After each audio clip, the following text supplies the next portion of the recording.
Hello, good evening and welcome ladies and gentlemen to an all-new Sunday GT3 Championship broadcast as brought to you on the Premier SimRacing platform available only on PC known as iRacing. That's right, we are back here at SimRacing International for another rendition of our Sunday GT3 Championship. It is season 17 of the infamous UKSimRacing Community Series and we are back with a bang as we roar our way into 2026. And what better way to set ourselves up, what better way to whet our appetites than have a pre-season test event and bring you all the racing action from it as if it were live. Indeed, as you tune in right now, this broadcast is not live, it's actually a recording which is being premiered on the SimRacing International YouTube channel, but we are treating this exactly as if it were live. As we speak to you right now, we are covering all the racing action from an iRacing replay file, and that's how all the broadcasts will be over the course of the entirety of the season. However, there is a twist. We here in the Conte booth do not know what happens, whether it be in the practice warm-up session, which is currently ongoing, or the qualifying session which is about to come,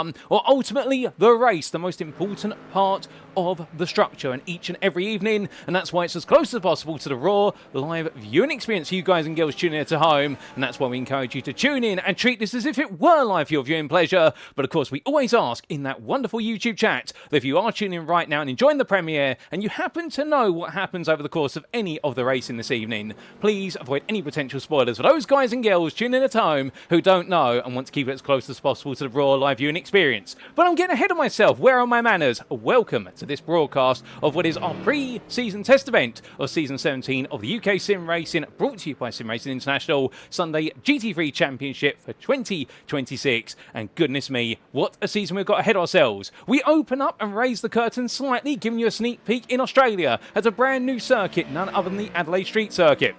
And 2.01 miles in length, and a circuit which is one of the icons of Australian motorsport. Indeed, Australia is known for its street circuits, whether it be Bathurst or Adelaide, but focusing on the latter, this circuit has played host to a wide variety of road racing disciplines, ranging from Formula 1, of course, with the infamous racing around this circuit on many an occasion. Indeed, you only need to look back the best part of 2 to 3 decades to see some incredible racing events held here. Alternatively, you do, of course, have the more domestic or national, shall we say, series that brings international stars to its grid each and every year, the 8 supercars. But today, it's GT3 machinery. Indeed, this is a parallel with none other than the GT World Challenge Oceania or Australia series which race around here, and we look forward to seeing how our drivers get on as they lay down their markers ahead of the season open in a week's time. In the quarantine booth throughout this season, you'll have myself. My name is Paul Walsh from Paul Walsh Productions, and I will bring you all your racing action as if it were live, and we're going to be treating this as close as possible to the raw live viewing experience for you guys and girls tuning at home. But as we make our way then into this pre-season test event, it's only appropriate we talk a little bit about the season ahead and really get ourselves excited for what is to come as our drivers continue to practice. So, the season ahead then. Here is your full schedule from top to bottom. We start off then with the 4th of January. It's the Adelaide full course for our test event. After which we then make our way into round number 1 and we open up at many a circuit which is brand new to our drivers, and that is none other than the Sachsenring in Germany. A circuit with winding bends and extended straights, and one that's going to be very challenging for our drivers to get to grips with, no doubt about it. And then in round number 2, it's a return to the familiar as we make our way to the Daytona International Speedway for its road course on the 18th of January. And then in round number 3, we head to Portimao in Portugal, also known as the Algarve International Circuit, and there with its rising bends, we'll see our drivers take on its Grand Prix layout at full throttle. Then beginning February, we make our way to the US of A, and it's another new circuit. It's the Miami International Autodrome's Grand Prix layout, which only arrived, of course, in the real world as of 2022, and it's only arrived on the simulator as of the start of this season, the 2026 Season 1 official campaign, and we look forward to seeing our drivers get to grip with another street circuit. Before they then make their way to Italy for Monza, but not as you know and love it. Indeed, it's the Monza combined layout as we continue to follow the official series calendar for GT3 racing, and we'll see our drivers not just take on the Grand Prix circuit, but they'll also take on the overall as well, and hold on to your hats for that one. That's going to be an interesting one to call. Then on the 15th of February, round number 6, we make our way straight into the second half of the season, the Virginia International Raceway, going back to more of a traditional circuit in the American countryside, before then making our way back to Australia. Indeed, we're picking up the air miles this season by taking on Mount Panorama Raceway, but you know and love it and refer to it as Bathurst, the full layout of course. And then on the the 1st of March, it's the Nürburgring Grosser Preisstrecke, particularly its Grand Prix layout. Somebody wanted us to do the slow version of the Vidal chicane, and we've got it. And then in round number 9, we make our way back to Italy, and that's where we'll stay to wrap up the season. First, on the 8th of March, at the Mazzano Grand Prix circuit, the Marco Simoncelli circuit, normally associated perhaps more with racing on 2 wheels until the arrival of GT World Challenge Europe there. And then last but not least, for our season finale, round 10 of 10, it will be at the Imola Grand Prix circuit on the 15th of March, where we bring the curtain down. But all the broadcasts of all the racing will be recorded as if they were live and presented to you the day after the racing. So therefore, you don't have to wait too long, and that gives both our drivers and you guys and girls at home, the viewers, the opportunity to catch all the racing action. We can promise you, if you've never tuned into an as if it were live broadcast before, you are in for a treat and you won't be able to tell the difference. But as we then come into today, let's talk about the host circuit for this test event. It is the Adelaide Full Course, located in the city limits of Adelaide, in the South Australian state of Australia, 2.01 miles in length of 3.23 kilometres. 14 corners at its core, and a huge thank you to iRacing.com, not just for the brilliant simulator, but also the fantastic track maps that come with it, and it really gives us an idea of what it takes to take on Adelaide. It's a very two-dimensional image, and it's a two-dimensional circuit. Very little elevation change around here, but what it lacks in elevation change, it makes up for with the threat of the ever-looming walls. Indeed, all 14 corners, there's very little runoff area. Perhaps towards the end of the lap, there's a bit of grass in order to dip your tyres on if you get it wrong, but for the majority of the lap, there's nowhere to go other than to the wall or the tarmac, and that's exactly what our drivers will need to contend with, particularly that opening sequence of turns 1, 2, and 3. For those high curves, we'll see our drivers going up into 2 wheels are plenty. Next, going to the right-angled apexes of turns 4 through to 7, will they make the way onto the extended backstretch, albeit with sweeping bend of turn number 8, and their 2 wide is going to be risky only for the brave. Into the hairpin of turn number 9, we can expect 2, 3, perhaps even 4 wide there in the early laps. Will they then make the way back of themselves through turns 10, 11 and 12, the triple left-hand sequence that gives the way to the right-hand kink of 13, and in the final corner hairpin of turn number 14, where bravery under braking is going to be key. But as we get ready to go racing, well, some of you may be wondering what's new for this season. Well, firstly, as we'll show you shortly, we only have 3 driver classes this season. We've moved from 4 classes to 3 to keep the competition nice and competitive and close. We'll talk more about those in due course, but we have rule changes, perhaps more importantly, and here are the key items to note. Firstly, car setup wise, maximum fuel load to be restricted to 70% for this season for all eligible cars. Indeed, up from 60% to 70% to provide a bit more strategic variety. Qualifying wise, it's now a 45-minute open format session that our drivers will be taking on. So therefore, for our drivers, it is a prime opportunity in which to try and put themselves on pole position without a doubt, and they'll have to give it their all in the hunt for pole should they wish to come out on top. And we'll be bringing you the final 15 minutes of each and every qualifying session over the course of the broadcast, so that way you get to see exactly how the qualifying comes to a close and who is going to be putting themselves on top. Now, in terms of the racing, meanwhile, well, one of the intriguing things about the race is that each driver has 2 fast repairs available should they need to use them. We're up from 1 previously, and indeed, with that in mind, it means that our drivers perhaps can be a little bit bolder, although we'll have to see whether that's going to be the game plan or not, given the fact that normally when you go to the pit lane, it is going to be disaster there. Even if you are able to get yourself repaired, you'll be towards the back of the field.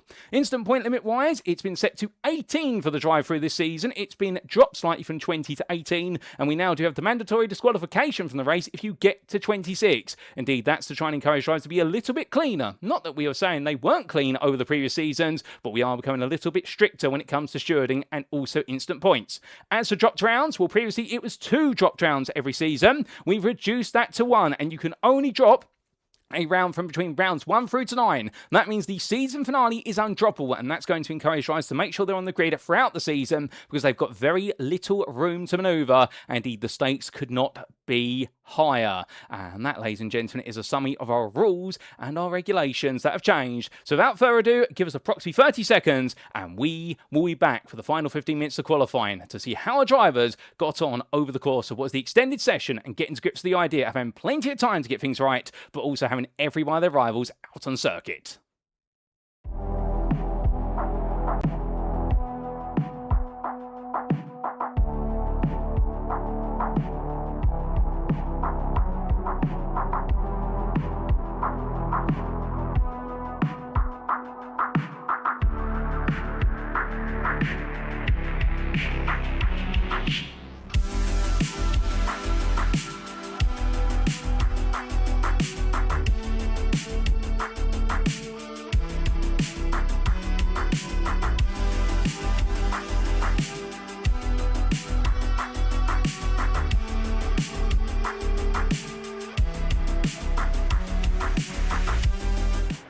And so we make our way to circuit side, and qualifying is very much underway. And as our drivers roar the way around, it does seem as though right now it is none other than Henrik Strand, who's currently the fastest driver of everybody out there on a 1 minute 16.660. And he will be looking to absolutely throw everything he can at these laps going forward as he roars his way around. And it does look as though there his livery's not quite loaded, but thankfully we do have this as a pre-season test event to make sure that we can iron out all the little kinks, and you may see his livery update very shortly. Indeed, a couple of drivers' liveries perhaps not loading there, but these things do happen. But Strand makes his way on down the back stretch, indeed being given plenty of space there by a Porsche that's making its way along. Let's talk a little bit then about those driver classes. We do have 3 classes this season, so we have gone from the template of 4 that we previously saw, which was Elite, Pro, Premier and Evo, following in the shadow, or the footsteps if you will, of the Thursday GT3 series here at SimRacing International, and instead we have made our way to 3. So we have Elite, such as Henrik Strand here, who you'll see in the, well, he doesn't have any decals on the car, we should point out, but you'll see in the timing tower on the top left-hand side of your screen that he will have a red stripe against his name, as does Hayden Miller, for example. So these are the drivers who are your elites. They are the best of the best, the creme of la creme, and you can expect them to be right towards the very front of the field. However, do not rule out the second of our classes, and that of course is our pros, including of which the fastest of our pros right now is Robin Noel Brown, as he roars his way around. And Noel Brown looking quite quick there as he makes his way up towards turn number 14. And you can expect the pros, they are your mid-pack drivers. They're the ones who are pushing to become elite drivers, so therefore you will have potential outliers, and you will have some drivers who outpace the elite in the pro class from round to round.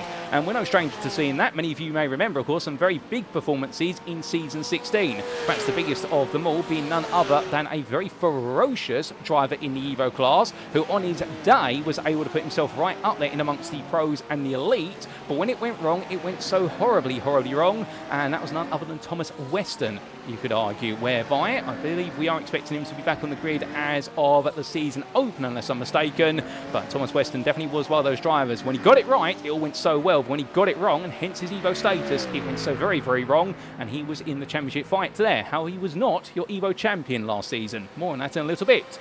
But we talked about our elites, we talked about our pros. What about our third class then? Well, we can't call them Premier, and we can't call them Evo. What we decide to call them is Inters, or intermediate drivers, not to confuse them with the tyre compound, as Daniel Payes makes his way on around, and as he does so, the 888 driver here, well, for Old Dudes in Cars, he's back once again, and it wouldn't be a UKSimRacing GT3 Championship grid on Sundays if we didn't see Old Dudes in Cars, in particular Daniel Payes and his teammates out there, and that puts a big smile on my face. We also do have his teammate in the pro class of Darren Sharples, and therefore both drivers will be looking to go for gold in their respective classes, but also the team's championship.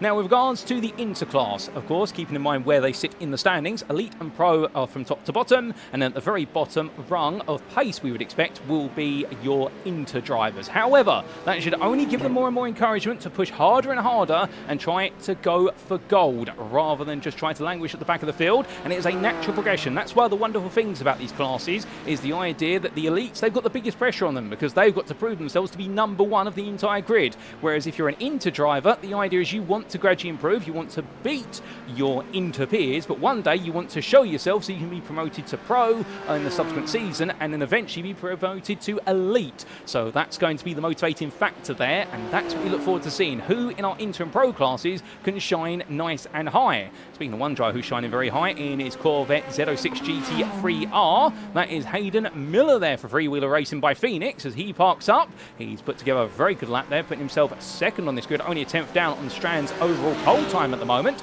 Strand back out there on an out lap as we look to Harvey Wheeler, and Wheeler right now jinking left and right. Freewheeler Racing, the 3WR team in the BMW M4 Evo. Good to see him on the grid.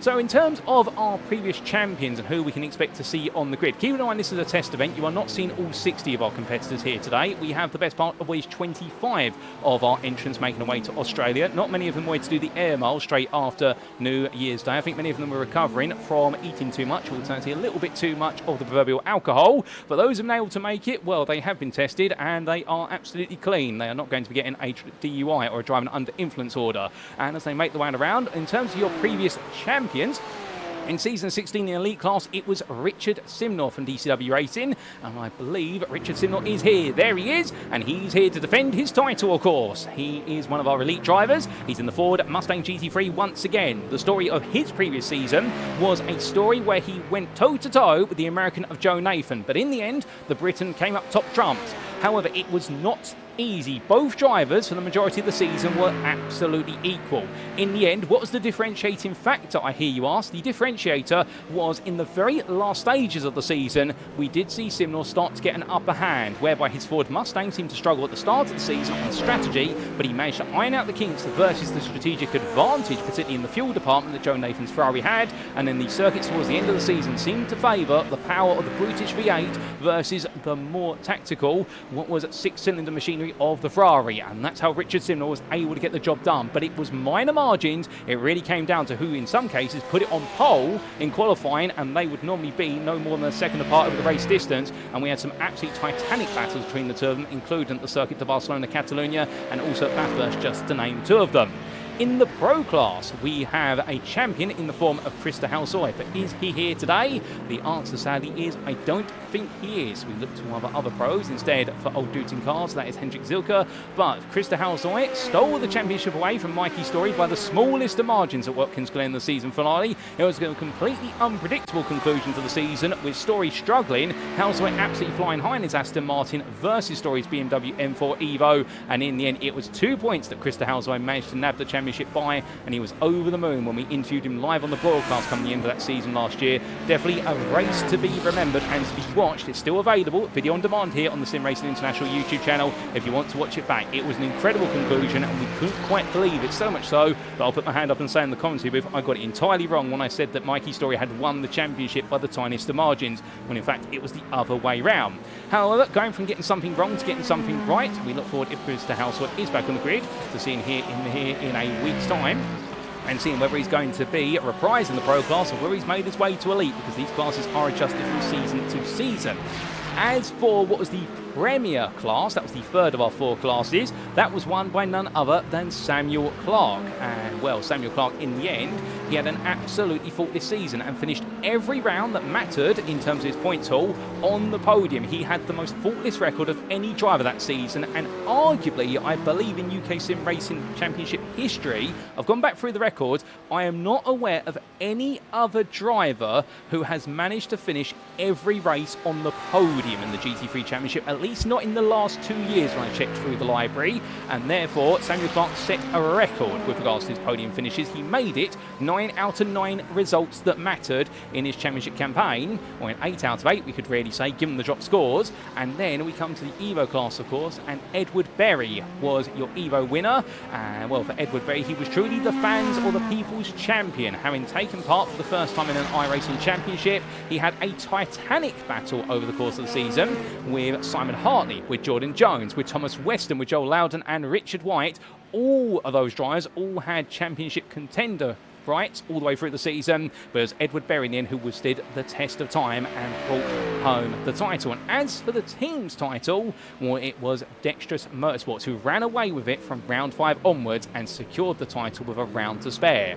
Well, since we've still got 6 minutes to spare, let's introduce some new faces on the grid. We saw a little bit of him only moments ago. Here is your Corvette Z06 GT3R of Adam Hedgecock.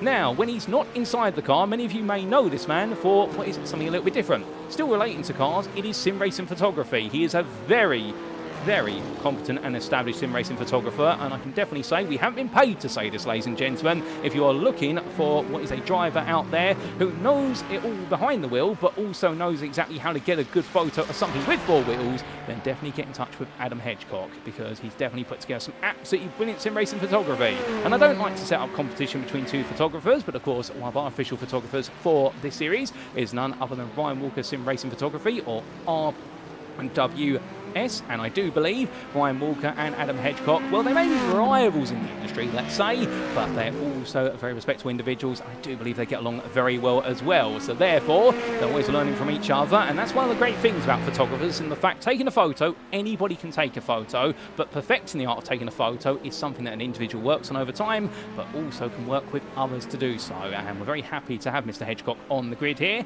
and hopefully he'll be able to get himself in the photos as well when it comes to some absolutely absolutely brilliant finishes as he goes competing in what is none other than, I do believe for the purposes of this season class-wise, it's none other than the Pro class, and good luck to him. We do have the return of Rob Windsor here, although he's decided to come out today in a Porsche 992. That's a bit of a car change. We normally expect him to be in something front-engine rear-wheel drive rather than what is mid-engine rear-wheel drive, or in this case for the Porsche, rear-engine rear-wheel drive, because of course flat-six machinery, engine over the rear axle, and the 172 Porsche is going to have all the cornering speed but perhaps lack a little bit on the straight. But right now in this qualifying session, he's currently all the way down towards the bottom end, so I think perhaps trying to acclimatise with the Porsche. And one thing that's worth noting, by the way, is the cars that you see our drivers in today for this test event, they are not locked into these cars come round one. When they arrive on the grid going into the championship, when they arrive in round number one, the car they turn up in is their initially selected car. They do have the option of a car change over the course of the season, but make too many car changes and they'll suddenly start being docked a significant number of points. So the cars that our drivers are bringing today, this could be just as much a test run for our drivers, hence it is a pre-season test event, but it could be, literally as it says on the tin, a test to see whether this is the car they want to race in for the whole season. And when you have got 10 60-minute races, that's a big 60, or 1 hour, of which our race today is also 1 hour, therefore all the drivers will definitely want to make sure they're comfortable with the car. And Adelaide is a great circuit to check whether you are comfortable. But on the theme of new faces on the grid, we also do have in the elite class here, Henrik Strand is one new face. We saw him earlier and he's absolutely dominating this qualifying session so far. And William Arneson is also another new face, and he's bringing the Audi R8 Evo Mark II. A very interesting car choice. I would liken this car in a way, albeit it's going to have a bit of negative connotations. I would like to liken this car to the Widowmaker when it comes to its championship credentials. It is an incredibly quick car. It is a very potent car. However, not many drivers opt to use the Audi. Why, you ask? And the fact we only have one Audi here out of 25 entrants. The simple reason being, this is one of those cars that as soon as it goes outside of its operating window, many drivers will say it essentially tries to take you out of the race. It is a very sensitive car, and well, Audi are so aware of it that they have made it to a third iteration of the car, with the Mark II Evo, where the original R8 arrived on the GT3 scene as a 2015. The Evo 1 worked on improving its handling in what was medium and low speed cornering, particularly with the addition of downforce and also revisions to the overall weight distribution of the car. And then the Mark II machine arrived around 2022-2023, with the Mark I coming in 2019. And the Mark II was all about improving high to medium speed cornering, particularly when it came to aerodynamic balances. My good lord, that was close to the barrier there for Arneson. Indeed, if there's any closer, I think he'd be shaving off the front of the car. But as he makes one through, he looks happy in the car right now. He's building up there to a qualifying lap, and he's now on a full attack lap. I'm going to stay with him, and definitely if he chooses this car over the course of the season, I'm going to say this now, I would love to see a driver take the Audi the whole season and demonstrate what they can do as he parks up there and decides he doesn't want to show off anymore. And I think he might have made a bit of a mistake, as Steve Hobbs, he makes his way back onto the grid once again, but he's racing for SimCoach this season. I'm very happy to see him there in the Ferrari 296, and this car due to get an Evo edition in real life within the next year. I wonder how long it'll be before we see it on iRacing. But without further ado, ladies and gentlemen, as Henrik Strand makes his way out of the final corner, new to the grid, let's jump on board with him then and go around for a flying lap. He's making his way down towards turn at number one, and Strand does so as he roars his way in towards the opening corner. Full attack there as he makes way over the apex of turns 1 and 2, but too much of a quarter cut and he immediately aborts that. He's not going to be going any further in that one. And I do apologise because I've been referring to him as Stand, not Strand, for what is a good portion of this broadcast already. We'll also iron out a few name mispronunciations when we do come to the grid in round of 1 in a week's time.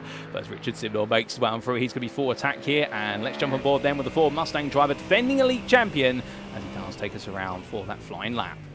So in towards turn number 4 he goes, the right-hander here, down to second gear. Now back up through the gearbox, or will he not? No, he stays in second. He's extended the gears out nicely there, so that way he doesn't have to worry about a gear shift. And now in towards turn number 6, and it's going to be another right-hand, right-angle corner shortly as he comes into turn number 7. All the way round here, nice and tight, so all bounced off the curbs, and this is going to feel very supercar-ish, given the fact that he's got a V8 here, and all supercars are V8 machines when it comes to the Australian series. But of course, here he has ABS and traction control. They don't quite have as many electronic aids in supercars. But through the flat out Kinker turn 8. My good lord, that is terrifying just when it's one car going on there. And now down to the hairpin of turn 9, goes nice and deep all the way down to first gear. And as he exits the corner, now brings it over to the right hand side to open up turns 10, 11 and 12. But here it's a dab of the brakes, get it down to second gear, and now immediately stamp on the throttle. Then through the Kinker 12, bring the car to the left hand side for turn number 13. As he brings it on through, and now he's got the hairpins to go, and then the finish line. But he comes all the way down to first gear. Simnor currently 7th in this qualifying session. But what's it going to be as he exits out the corner? Is he going to be happy with this lap, or is it going to be a lap not to be remembered? And the answer is it is an improvement, but he stays in 7th for 1 minute 17.619. So for Richard Simnor, it's not quite clicked together to put him on pole, but you never know what you can do in the race. He is the best part of the whole second off of Strand, but then again, Strand definitely laying down a big marker. But with that, ladies and gentlemen, qualifying is complete, and now we do await the transition over to our race, or at least the formation lap for the grid. But subject to all the laps being validated as legitimate, because of course track limits are always a big thing, it is going to be Henrik Strand on pole position ahead of Hayden Miller, who will join him on that front row, and we will have Robin Noel Brown. He will be your pro pole sitter starting in 5th, and your inter pole sitter will be Robin Pownier, who's back on the grid once again for what will be the SimCoach team, albeit he's changed car. He's not in his infamous Corvette anymore. He's moved to Mercedes AMG Evo, and he'll be starting in 13th place. But we're going to take a quick breather, and we will be back to cover the racing.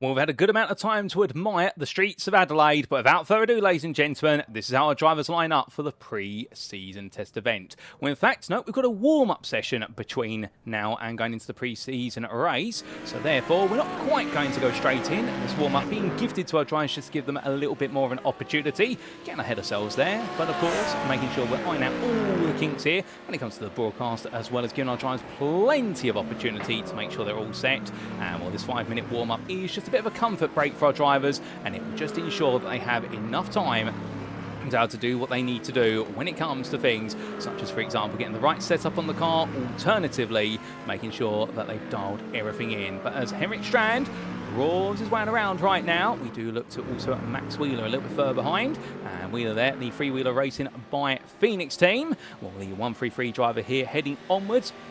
And as he does well for Wheeler, it's definitely looking as though, at least right now, he's going to have a good opportunity here today to show what he can do in that Ford Mustang. And of course, the Wheeler family, they do have a lot of motorsport blood within them, particularly in sim racing. I wonder if that carries into real life motorsport by chance. I'll need to ask them that one day. I might be asking that on the broadcast today. I can tell you one thing, that wherever they go, they do normally do very well. And we saw them, of course, racing in the America's GT Challenge Championship at the end of 2025.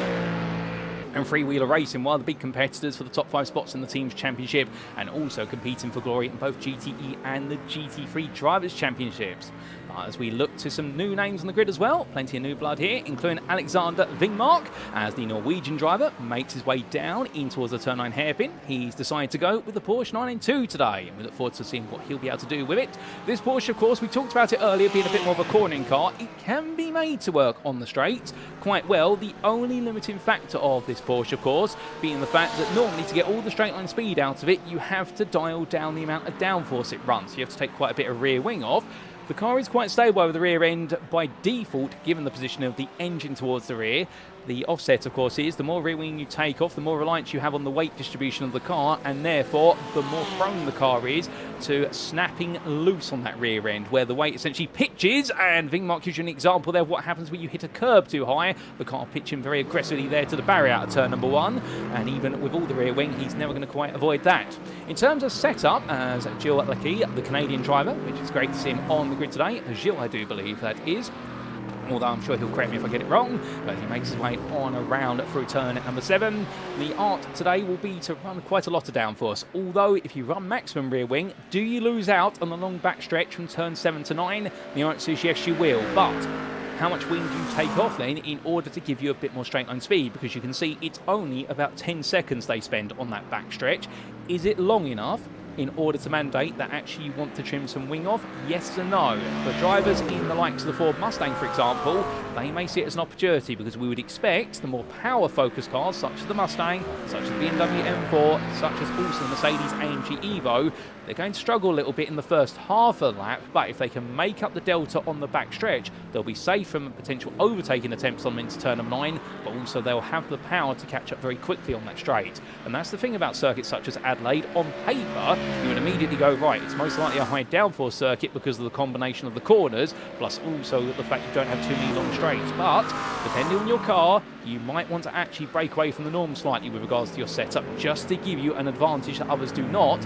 And ideally with these cars, of course, you want to maximise your strengths and minimise your weaknesses. Although, just don't do what I've previously done, ladies and gentlemen, I used to race in this series, which is turn up at Road Atlanta with a minimum downforce setup, because yes, Road Atlanta has a very long back straight. You could say the same for Adelaide here, but through the corners, no apex speed at all in the car. And I can tell you, I had a few angry drivers on the radio to me after the race saying, did you run no wing on that car because you were terrible through the corners, but nobody could catch you on the straight? Albeit it was osmosis where drivers were making moves and through the corners, I can tell you, and that's why setup is so critical around here. But that's just an example of how you can get the setup wrong, but get it right, and you might just give yourself a little bit of an edge compared to some other drivers, and that's going to be something which our drivers will be aware of. But again, pre-season test event today, setup is going to be more about getting comfortable with the car at a circuit that takes no prisoners. But when we do make our way to the season opener, the Sachsenring in Germany, with the combination of corners towards the end of the lap and the more open sections of circuit towards the start of the lap, it's going to be interesting to see what our drivers bring to the table. And remember, they can change a lot of different aspects on these cars. They're quite fixed in the gear ratios they can take. There's a short stack, there's also what is the FIA or the middle stack, and there's a Daytona endurance stack. But without further ado, ladies and gentlemen, talking about stacks, let's see all our drivers stack their way on the grid, because the warm-up is complete. It's time to go racing in this pre-season event for the Sunday GT3 Championship Season 17, brought to you by UKSimRacing and SimRacing International.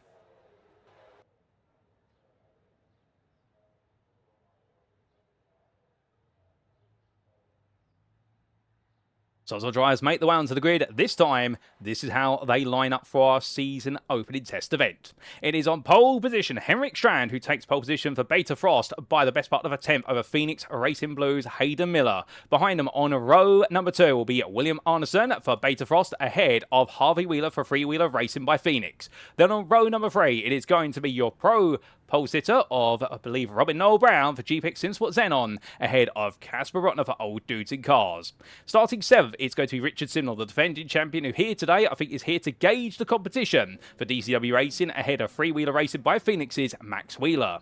And then on row number 5 to complete your top 10, it's the 2 pros of Hendrik Zilka for Old Dudes in Cars, and then alongside his teammate of Darren Sharples. Outside the top 10, there's still plenty more names. Let's not forget about them. We have got Peter Cox starting 11th place there for UKSimRacing Herbert. No, not the touring car one, the more famous GT3 sim racing one. Then we do have alongside him Javi Sierra, the privateer, followed up by none other than Robin Powney, who is your pole sitter for the new Interclass, ahead of what is their Steve Hobbs. Behind the 2 sim coach drivers who will be working together from that 7th row of the grid, you have Tom Wheeler for Freewheeler Racing by Phoenix, ahead of Alexander Vingmark, the Beta Frost driver, then being followed up by the Portuguese driver of Daniel Pais, and the Old Dudes in Cars driver has the company of Martin Kenyon in the Lamborghini. Adam Hedgecock begins his day for Altitude at 3M Esports 19th, ahead of Gilles Lecky. And then we have outside the top 20, making up your final 3 rows. Firstly, the tributary team to Alan McNish, the very established British motorsport commentator and driver. It's going to be none other there than Rob Windsor. He'll be joined on that 11th row of the grid by Jacob Stofko. And then the Mirka BMW Group MA driver will have behind him the pair of Matthew Croft for Axis SimSport and his teammate Andrew Montine. And then last but not least, it is going to be James Connolly. Well, as they all make their way around on this formation lap, ladies and gentlemen, we are not too far away from going green flag racing for what will be our one and only time here at Adelaide. And we're all drivers right now behind the safety car as they make the way onwards, but you can see how quickly already they've made the way almost to the backstretch. And as they make the way there now, well, there's not going to be too much opportunity to weave for much longer. So understand, I think a few drivers here now will take all the space they can get, try and get some tyre temperature, try and get some brake temperature as well. We have had Martin Kenyon opt to start from the pit lane, and James Connolly, I do believe, may not be taking part in the race. He may have opted just to take part in the practice and the qualifying session, and has got enough data to go forward, and that's fair. In fact, we just had confirmation that Connolly is now at the bottom end of the pit lane, so both drivers are in the pits and raring to go. So we are going to get 25 starters. However, it will only be 23 cars that make up the rolling formation that grid, and another 2 will join the grid at the back once they've cleared what is the starting point of the race. But as everyone makes the way on down here, we'll weave from side to side, everybody itching to go racing, no doubt about it. And as they tiptoe the way along at this point, we look a little bit further back of that field. If you're someone like Rob Windsor or Adam Hedgecock, there's a lot of cars in front. This is only a third of the number of drivers they will see next week at the Sachsenring, but still, this is going to feel like an absolute Goliath of a grid to try and climb up. And well, for Jakob at Stofko, he's got a lot of work to do. The elite driver here down in 20th place. What can he do to make his way forward? What can anybody do outside that top 10? We're about to see, because for Henrik Strand, it's time for us to go green for 60 minutes of racing here in Australia at Adelaide.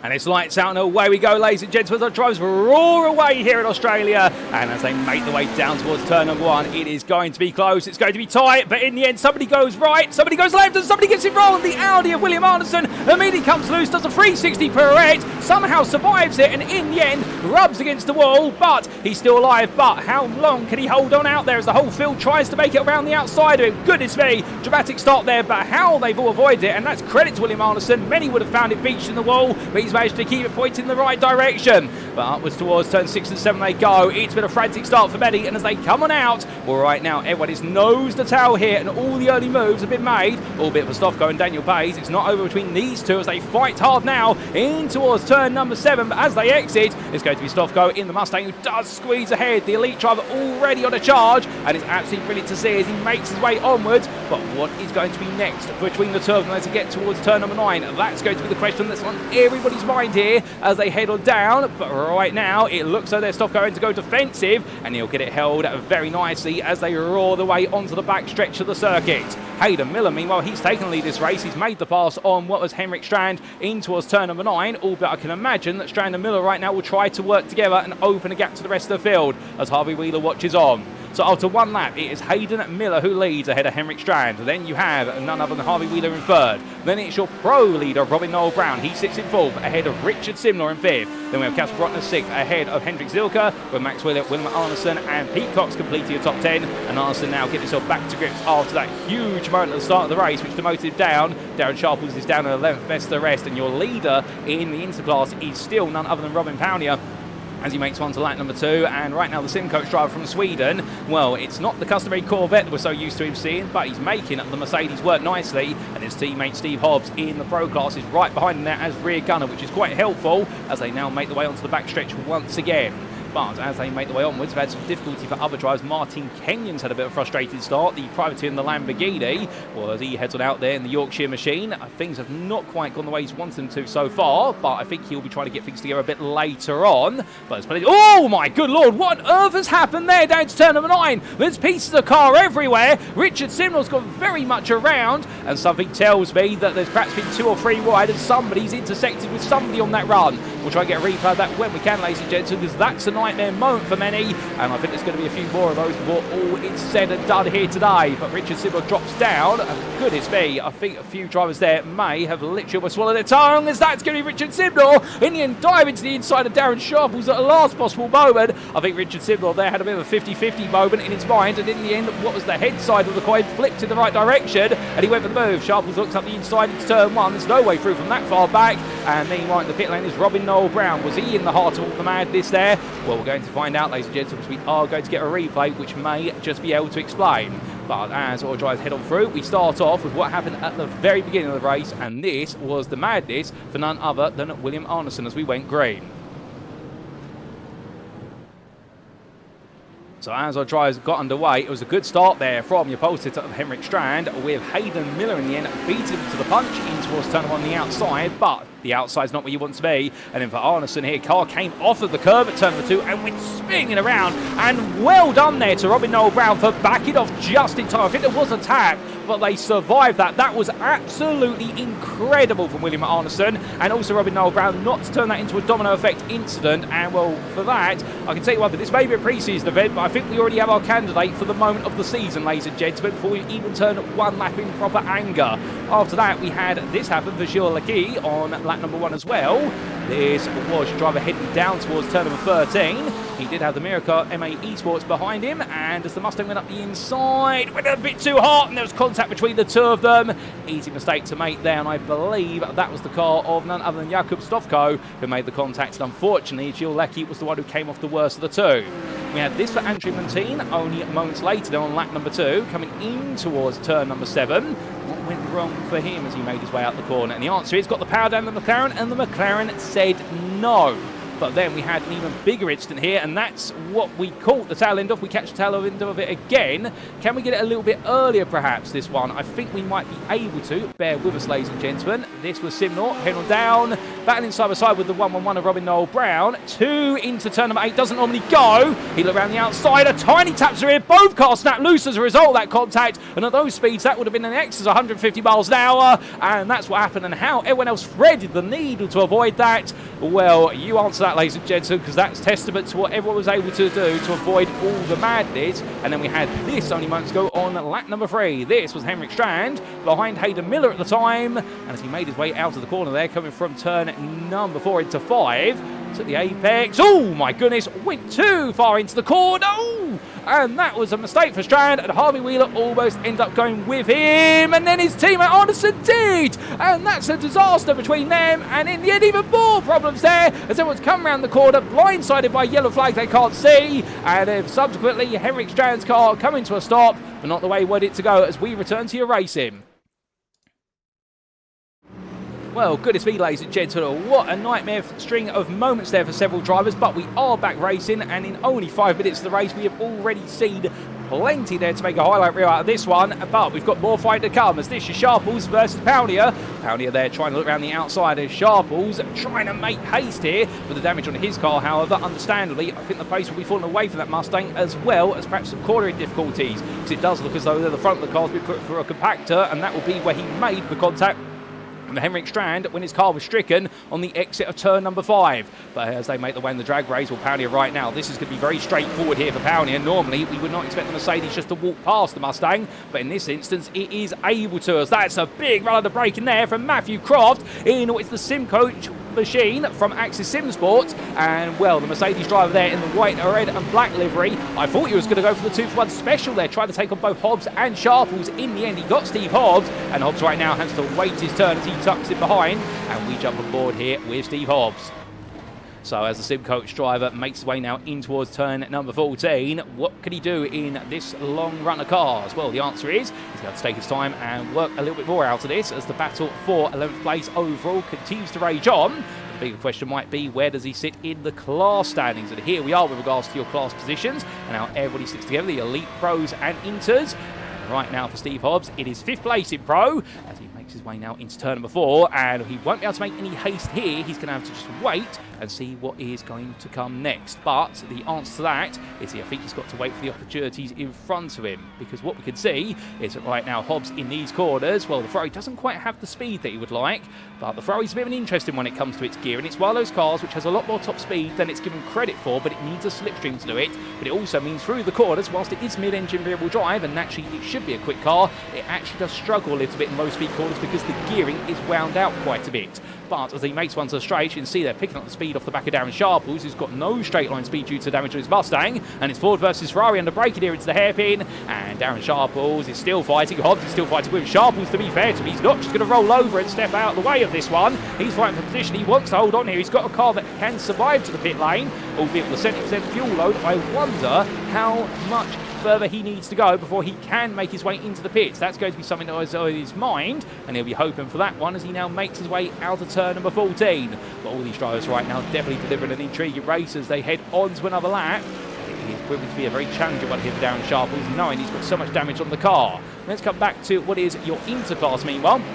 And here we can see Daniel Payes ahead of James Connolly and chasing after Rob Windsor, albeit Windsor is a pro driver by comparison, as everyone now stacks up together. Adam Hedgecock forming a little bit of a train, albeit he would say that the train's been started by Tom Wheeler in the second place Inter Mustang, right in front. And of course, this is what happens when you have drivers of different classes. Everyone is trying to poke and probe at each other, but remember, if you are an Inter driver and you're ahead of a pro, you don't gain anything for that other than bragging rights, although you could say that those rights are worth a little bit as well. The point being that the only thing that matters is beating drivers in your class. Unless you're in the team championship, of course, then what matters is trying to help your teammate out when you can. But you don't get any extra points for helping your teammate out. It's all about trying to make sure that the other driver doesn't get the points they want. But that was a close moment with the wall there for Alexander Wingmark. He did brush the wall as he tried to go around the outside of Robin Noel Brown through turn number 8. And in the end, Wingmark being made to stay behind. And of course, Noel Brown was caught up in that huge incident with Richard Simnott earlier on. Simnott is still out there, so is Noel Brown. And I think both drivers will have a little chat about that one after the race to understand what exactly went wrong. As unfortunately, William Arneson and also Henrik Strand, the two teammates, are both in the pit lane right now, having their cars looked at and repaired. And we have lost Martin Kenyon from this race, and we've lost a few drivers already. However, those that we've got remaining, there's still plenty of racing to come. But as Noel Brown brings up the rear of the field alongside what is none other than Alexander Wingmark, look back to the front of the field, and Hayden Miller right now, the Phoenix Racing blue driver from Scotland, he is very much looking in control here ahead of Harvey Wheeler, and then from their gap of 5 seconds it's a further 6.5 to Casper Brockner. And Brockner right now, the Ford Mustang driver for Old Dudes in Cars, he is keeping a good distance to Max Wheeler, but intriguingly the top two are practically equal in place. They're both lapping in the 17.5s, then third and fourth are both lapping on the 18.0s to within 100 of each other. It seems though we've got lap pairings here for our top four, and then Sonny, Pete Cox, well, he's absolutely flying for UKSimRacing Herbert, in tribute of course to Johnny Herbert, the Formula 1 driver and now motorsports commentator, who every so often gets himself in the press, either for good or bad reasons. I'll let you decide which one it is on that. But as Cox makes his way towards the timeline, right now the pro driver here making his way onwards, well, he is keeping Hendrik Zilka away from him, albeit Zilka is matching him lap to lap by the best part of 200ths there. Was Zilka faster that time around? However, when it's coming down to hundreds and thousands, that's where you start to notice that you've got two drivers who are very close, but every second matters. Every tenth, every 100, every 1,000 can make a difference over the course of a 60-minute race. None more so here than at Adelaide, because we've got a pit stop that's got to come, and that pit stop definitely will be presided on the idea of who can be the quickest at the pit and how much time can you make up before and after it. But for Zilka right now, he'll see the Porsche off in the distance. I definitely see Pete Cox being able to control the narrative in that Porsche 992, so long as the Mustang doesn't get close enough behind him on this stretch. Otherwise, around the rest of the lap, he does seem to have a bit of a natural advantage here. That gap is very quickly coming down the straight, and then Sonny in the braking zone. This is where the Porsche will start to open up that gap again, because it is a very nimble car in its brakes, whereas the Ford Mustang of Hendrik Zilka, it is one of those cars, it's a very heavy car. It's one of the heaviest of the GT3s based on the balance of performance, and it's also got one of the weaker brake sets by comparison. In fact, it's very easy to lean into the ABS of the Ford Mustang, which is great because it means the brakes are forgiving. The only problem is the more you lean into the ABS, the more heat you're putting through the brakes and therefore the front tyres, and it's not uncommon, particularly when we do have high track temperatures, it's not uncommon to suddenly see the system or the dashboard in the car saying that you've got brake overheating at the front and also tyre overheating as a result. As he makes his way on around here, Zilka will be watching his temperatures, as they all will. That's all part of the racing. As we then look back to the crowded pack here, and that is a very good run all the way from the 13th place driver of Darren Sharples through to 18th place driver of Robin Noel Brown. You've got an intermingling of pros and inters here, and Adam Hedgecock is right in the midst of it, the Altitude 3M esports driver, but something tells me that he would like to move a little bit further forward as we ride on board with him. see really aggressive though as he makes his way through turn 4 into 5. Hedgecock attacking the lap right now, and it's very interesting. This Corvette has a very odd reputation about it from what I've heard from drivers. I mean, one expert I have been speaking to is the man who's no longer driving it for this season, unless he's going to throw us all for a loop today and then make his way back into the Corvette for the season opener. I mean, I do have my fingers and toes crossed for that, because it's not quite the same if Robin Powdy is not in that Corvette. However, if he's changing tact, that's absolutely fair to him. But the point being that this Corvette is known to be one of those cars that on quarter exit, it likes to understeer until the rear comes round, and then suddenly it can very quickly go from aggressive understeer to aggressive oversteer. But Hedgecock here being quite firm with the car, and in fact that seems to be working out quite nicely for him as he chases after Tom Wheeler. And what you're seeing is that right now for Hedgecock, he's staying very close for the tighter sections, and by keeping that close, it means when he gets onto the longer straights, the Ford Mustang's top end speed isn't keeping it as safe. And I think Hedgecock right now, in doing so, is going to afford himself the opportunity to do some fuel saving here as we get closer and closer to the pit stop. And the best way to do fuel saving is just simply to lift and coast the best part of about 25 to 30 metres before your natural braking point for a corner, and we might see that here on board. Keep an eye on the dashboard on the left hand side, and I think a little bit of coasting there as he made his way into turn 4. So Hedgecock might be starting to think of the much bigger picture and how he can leap ahead of Wheeler in the pit lane to bring himself also into the fight with Sharpness for 5th in the rows.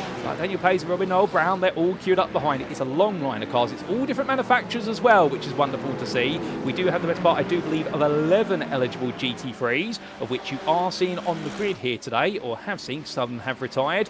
You're seeing the best part of 7 to 8 of them, and there will be some others. I do wonder if we'll see the one bringing accurate NSX Evo 22 to the grid this season, because it has become a car that is quite a delicate car to drive, and it's no longer as popular as it once was. But that'll be for us to understand next week, when we are expected to see all of, or at least the majority of, our 60 entrants. And we do have quite a reserve list as well. As we look to the beta machinery there, the beta frost car of Alexander Vingmark. He finds himself in the company of Rob Windsor once again, and they go fighting as they make the way onto the back section of this lap. Through the corners they come, and for Windsor right now, things are not quite clicking together, nor are they for Vingmark, as Rob Windsor decides to tuck to the pit lane. Ooh, goodness me, well that was a little bit too soon. I think they might have missed his brake mark, or perhaps even touched the grass on entry, and Windsor in the end, well, if there was no space in the front of that car for an engine, there definitely isn't any now, because the UKSimRacing Manish driver has crumpled the front, and that's going to be a fast repair. But thankfully he's got 2 of those, everybody has. But as Richard Simnell makes way onwards, I do hope firstly that the shock of that through the steering wheel for Windsor hasn't disrupted too much, because I'll tell you one thing, this might be sim racing, but with the wheels and equipment these drivers have, you get it wrong, you very quickly find out that you're at risk of breaking a thumb or two. But meanwhile, Jakub Stofko, the man who started all the way back in 22nd place, he now moves up to 7th overall, because that's to move up the inside of Richard Simnell. And well, Simnell is in a slightly bruised and damaged Ford Mustang, but still Stofko right now, the Mirror Cup BMW Group M Academy driver, he's suddenly found a lot of pace, and I wonder whether in qualifying things were not clicking together, but his race setup is a much more comfortable setup by comparison, and that is what's given him the opportunity. As Robin Noel Brown, meanwhile, has had a bit of a nightmare moment from what I'm hearing in my ear, down at the hairpin. Now, we're going to take a look back at what exactly happened to Robin Noel Brown. Did he just come in a little bit too hot? Your guess is as good as mine until we get to a replay, ladies and gentlemen, but here we go. So this was making his way out to turn number 8 down towards 9 at the hairpin, battling with Daniel Payne in front, went up the inside, and as he did, in the end, a little bit of a rub between the 2 of them, and then just struggling off the apex. Interesting. I wonder there whether perhaps something went wrong with the car as a result of that contact. He was just listening to see if everything was okay, or was he expecting the car to spin? Bit of an odd one there. We'd expect him to carry on, but perhaps due to the damage he picked up earlier in the race, he was just playing a little bit safer than normal. Intriguing, but let's head back to your live racing. And as we do, the clock continues to trickle on down, and plenty more to come, no doubt about it. All of our drivers putting on a great display right now, but it does seem as though, whereas all the fighting is happening in the mid-pack and outside the top 10, at the very front of the field, it is a situation whereby Hayden Miller is really trying to lay down a bit of a gauntlet as he brushes the wall there. But I think the reason why he's having to now push a bit harder is because this man, Harvey Wheeler, is catching him. The gap has gone from 4.5 seconds to now 2.5 seconds. Harvey Wheeler is now starting to build pace as Casper Brotner sits a bit further behind, but he's managing the gap to Max Wheeler to 2 seconds. Freewheeler Racing, I get the feeling they have now said to their drivers over the radio, we're going to need you guys to push now because we're starting to get to pit stop territory, because the pace of both Max and Harvey Wheeler has upped and the gaps to the drivers in front of them have practically been halved in both cases. So keep an eye on the Freewheeler Racing Ford Mustangs and the BMWs, because they might just be coming into this one now as we get closer and closer towards the pit stops. And it is normally at this point, and based on the 60% fuel tanks that we saw in Season 16, that we've now started to think about when our driver's going to pit, because we did normally see the pit window open around the 18 to 19 minute mark, and it would normally close to about 20 to 15 minutes remaining in the race, circuit dependent of course, because of the amount of fuel saving that can be done and natural fuel consumption. A 70% fuel tank opens up even more of that potentially, but again, you do have a lot of acceleration zones here at Adelaide, but you also have the natural risk of a street circuit. Have you got enough space to operate with? It's going to be on the minds of our drivers exactly how much room they have to work with. As we look back to Daniel Page, Robin Noel Brown up the inside in that time in towards turn number 9, and Page being passed after their little altercation a couple of laps ago. And Noel Brown has found his way through, almost brushing the exit wall there. My good lord, the water canisters are almost being ruptured. Not so at that time for Noel Brown. He's pushing very hard in the 111 Porsche and pays into the pit lane. He decides to come in, and I believe Richard Simnell's also to the pit. He's having his car serviced at the moment, albeit it's hidden behind the lamppost. But as we then look to the charging form of Darren Sharples and Tom Wheeler, these two hopping their way from apex to apex and continue to push on here. The old dudes in cars driver right now under big pressure from Wheeler, who is definitely bearing down on him. I think there is some credence to the idea that Freewheeler Racing have told their drivers, you're going to go for it now, as we look back from the rear of the Ford Mustang. As it roars its way out of the corner, that very guttural, naturally aspirated 5.4 litre V8 engine at the strokes. Right now, the 177 driver of Sharple trying to get everything right. A good exit there out of turn number 7. That's going to open up the gap nicely for him here as he now makes his way down towards turn number 9. Sharples carries on. Well, meanwhile, Wheeler and Noel Brown, they're going to get into the queue. And Noel Brown in particular, remember, he was the pole sitter in Pro. He is catching this pair very quickly. And in theory, he should be able to pass Tom Wheeler quite quickly, given that he's an Inter driver. However, I think Tom Wheeler right now might have something to say about that and would be keen to make sure that there's nobody between him and Sharples, even if they are different classes, because Wheeler's been enjoying this battle, and I think he'd like that to continue. Noel Brown might have other ideas. They get ready to go on to lap number 16. In 20 minutes, the race complete. Sharples goes a bit deep there, and in doing so, invites Wheeler to take a look up the inside. Interesting now, Sharples brings the car over immediately. You can see how Tom Wheeler really is now starting to get the upper hand in this run as they now make the way onto the next lap, and Noel Brown just waits on behind as we jump on board with the 111. Now, oh, goodness me, that's a look to the inside from a little bit too far back. Noel Brown looks around the outside in return. I think Tom Wheeler, he wanted to go for the move, and I think his brain and his feet had two different commands. I think his feet said, right, you need to brake to go for that move up the inside. His brain said, no, the corner's even deeper than that, but his feet had already gone to the brakes. But for Wheeler, definitely the right intention there as he looked for the move, but I think he was just a little bit too eager and thought the braking zone was earlier than it was. So Noel Brown there had to look around the outside. That's going to cost him a little bit of time, but in the tow here, you'll see he'll gradually gain to a point, and then suddenly in 5th and 6th gear, the Mustang will now start to outweigh the Porsche, even with the slipstream, and onto the brakes they go. But Noel Brown says, right, I'm going all in on this one, and well, gets it stopped right on the apex there, and Tom Wheeler in the end does not fight it, and that is how Robin Noel Brown moves up into 13th place. He has to be bold, he has to be committed, but next up is going to be a driver he's fighting for in class position, and that will be Darren Sharples. And Steve Hobbs, meanwhile, your 4th place runner in Pro. He's a very comfortable gap ahead as into the pits comes Sharples. So he's seen Noel Brown coming and I said, you know what, it's not worth my time. I might as well get out the way and instead take strategy as my primary objective. So Noel Brown now will look to continue to put in the laps. He'll look to try and put in qualifying laps as quickly as he can. He's got plenty of space in front of him with a 6.5 second gap to Hobbs. So in theory for Noel Brown, this should be all about now just hammering the laps out and hoping that Sharples can't respond. Speaking of responses, we talked earlier about the fact that Harvey Wheeler was captured Hayden Miller quite quickly. Well, now the opposite is true. Hayden Miller at this point in the race is now starting to reopen the gap, and the Corvette driver here has now put it back up to 3.1 seconds as they head onto an 18th tour. Wheeler's still there, however. He's always a present threat, and he hops and skips his way between turns 1, 2 and 3 another time today. And Casper Rotner, meanwhile, is now 12 seconds back and is not really close enough to get involved.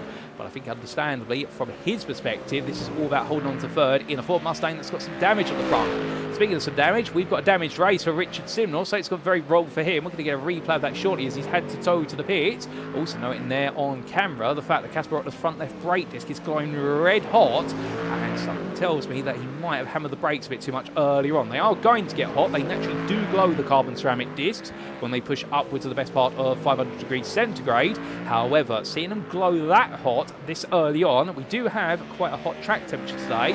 As we show you the track temperature on the right hand side, 26 degrees centigrade, and an ambient temperature there of what is not listed, in fact, as I double check. In fact, yes, it is listed there, 20 degrees centigrade, so it's actually cooler than perhaps we'd expected for summertime in South Australia, but still warm track, and all drivers give it everything. I wouldn't be surprised at this moment if some other drivers might be struggling with those brake temperatures as they go further and further into the race distance. But from that, we take a look back at what exactly has happened to Richard Simnor, and here is a quick replay, ladies and gentlemen. So Simnor made his way between turns 1 and 2. Okay, turn 3 looked good. What went wrong here then? It was turn number 4. Went onto the brakes and went straight on. Just could not get the car stopped in time. And I think that might be brake failure there for Richard Simnor. And that's why he's had to tow to the pit. He did get it turned, but reversed it into the barrier. And in the end, I think, even though the sign said move yourself, he's decided to tow himself instead to the pit lane. And that might be the end of the race if they can't get that brake issue fixed. Meanwhile, we also had this for Gilles Lecky only moments later. This was the Canadian driver making his way in towards turn number 4. Absolutely okay there. Turn number 5 was a similar situation to what we saw earlier on for another driver. No, the rear end came loose and slid to the barrier. Well, that's definitely going to knock the rear suspension out of alignment, and he brought himself back together. 9, he's a lap down to the cars around him. And my understanding for Gilles Lecky, it has been a bit of a challenge today, but he's not going to back off from the challenge that still awaits him. So back to your live racing we go. And here we come then, ladies and gentlemen, to Jakub Stofko as he makes his way on the tow here, chasing after none other than Hendrik Zilka. Still in the fight is Stofko, and he's going to make the pass there. Straightforward pass as they come, and now chasing after Pete Cox as well. So he's trying to pick his way past the remainder of the pro class, and in doing so he'll then have only elite drivers in front of him. But how far can he go? Stofko has been the biggest gainer of everybody, with 15 places gained. The second biggest gainer has been Matthew Croft, who started all the way back in 23rd place, has gained 13. But Stofko here started out a position in the elite class, where we'd expect him to be based on his class, but he's shown no signs of being afraid of the opportunity to poke and probe his way past others, as we have had difficulties for Javi Sierra. There has been something technical that's gone wrong for him. Hopefully we have not lost him from the race, but if so, it would be the equivalent of an engine blowout in real life motorsport, and that's a shame because he was running 5th overall and in elite class at the time. Now Stofko getting closer and closer here to a potential move, and we ride aboard looking down over the nose of the 270 Mustang. As he roars his way from wall to wall here, that sonorous echo off the walls as well. That's the wonderful thing about street circuit. You get that reverb coming off the barriers. Well, out of the corner exit, you can see the Porsche Pete Cox initially gets the better traction. The Porsche should expect to do that, but now as they build up the speed here, getting closer and closer, little by little through the curve of 8. No move there, but now Stofko surely's got to be thinking about it. Tucks the inside, onto the brakes he goes, and whilst Cox can match him pound for pound on the anchors, well, Stofko on that inside line, and Cox doesn't need to really fight this. He's got to try and work the Mustang to make sure that Zilka doesn't get any closer, because otherwise Zilka will be looking for the move for the pro lead. But definitely you could understand if Cox wanted to fight that, but now I think he's realised himself, no, I've got to get into a bit of a class mentality here. I've got to remember who to fight with, and if I've got a driver in a faster class coming up behind me, if I can hold him at bay, it's worth it. But if he's going to be just constantly on my backside, perhaps it's not. And that's the thing about Pete Cox. And one thing we should have said earlier on the fact, he's back on the grid once again. He did take a bit of a hiatus from racing in this series, but he's one of the most highly decorated midfield drivers when it comes to the classes in the UKSimRacing GT3 Championship, and also an absolute great friend of everybody up and down the grid. And I still remember, ladies and gentlemen, all the way back in, and I'm sure he'll correct me on this, and also the other driver who competed in it will correct me. I still remember his championship long campaign battle in season 9 of the series, if my memory serves me correctly, between him and John Eddowes for the right to be the champion of what was back then, I believe, the equivalent silver class, which was, in this current format, your pro class. So the pro class has been synonymous with Pete Cox for the best part of what has been 2.5 years, and right now he's looking to be at the very top end of it, albeit, say that, Hendrik Ilka would like a word about that. And here's a newer member of the grid, albeit he has been on the grid now for what will be 3 seasons as of this season. But the Swiss driver, Old Dudes in Cars, I'll tell you one thing about him. He may be a relative newcomer to the grid compared to some of the veterans who have been here for 2 to 3 years, but he has fitted right into the jigsaw puzzle of this series very quickly. He's been one of those drivers who's really put together some incredible performances, albeit there, you may have noticed that he's actually lost a lot of time, and that was because I think he was worried about the rear end letting go on the exit of the hairpin and immediately lift off the throttle and straighten the car out. Well, that's some very quick reflexes there for the 102 driver. And by doing so, it's definitely worked out for him. That shows you the maturity he has behind the wheel of the car, albeit this season going to the Ford Mustang, whereas previously he has been in the Mercedes AMG. So perhaps there's some method there for going from German V8 machinery to American muscle. But from them, we look to Robin Noel Brown, who's still on a charge and is now looking for the opportunity to pass Steve Hobbs, looking one way than the other. The Sim Coach Ferrari driver here knows what's coming up behind him, but he doesn't want to let it go as we jump on board the dashboard of the 111. Coming out that left-hander, gets so close to those walls. And Noel Brown, I think he wants to go for the move into turn number 6. Then realises, no, wait for it. You've got a lovely straight coming up, and you've got all the corner exit speed you need to get this right. As they exit the way onto the backstretch now to turn number 7. Hobbs here is going to show that Ferrari has got a lot of leg room in it as they make their way into 5th gear. But this is where the Ferrari hits its proverbial top speed wall, because as it goes into 6th now, it's got a very long 6th gear, but it hasn't got the acceleration to match it. Noel Brown decides to go for under braking. This is going to be bold. Hobbs is going to try to hold it around the outside, but in the end, Noel Brown does get it around him in towards turn number 10. It's a good move there from Noel Brown. Hobbs had to be quite open to it, but in the end, great respect shown between the 2 drivers, and Robin Noel Brown now moves into 3rd in the Pro class. Do keep in mind, we have got the question mark of pit stops still to wonder about and exactly where everyone will fit into the running order, and we have got plenty of laps left in the story of this race, in the fact that we are only coming towards the halfway point, and with my quick mental mathematics, we are expecting the best part of 46 laps of the circuit before all is said and done, and we are currently on lap number 23, about to go on to 24, but with the pit stop, that will most likely push us back onto a 46th lap rather than the 47 come the end, because the clock strikes half an hour, and as Hayden Miller crosses that timing line, he holds a 7-second advantage to Harvey Wheeler, who's fallen a long way back, and in fact lost 2 seconds on that previous lap. Wheeler's not had a happy last couple of laps by the looks of things, and I wonder whether potentially he's made some mistakes or found some traffic, because there's your lap times, albeit they're not exactly too helpful to be honest with you. But right now for Harvey Wheeler, things have definitely not been clicking together as much as you would like them to, and in fact I think those lap times there are erroneous, so we will hide those back away again. But as Wheeler makes his way out of turns 4, 5 and in towards 6, 7, all he can do right now is keep his head down and keep the pursuit. Casper Brotner, meanwhile, and Max Wheeler, their gap has opened back up slightly, albeit for Brotner, he is now finding a bit of traffic in front of him. But thankfully, he'll be saying this, he's got 2 teammates in front of him who are forming that traffic, so surely he'll be on the radio to both Darren Sharples and Daniel Pays and saying to them very quickly, look guys, do you mind stepping aside just because I've got a bit of a problem approaching from behind, and I get the feeling that this will be teamwork that really is making the dream work here between these 2, or 3 I should say, as they make their way around down towards the hairpin.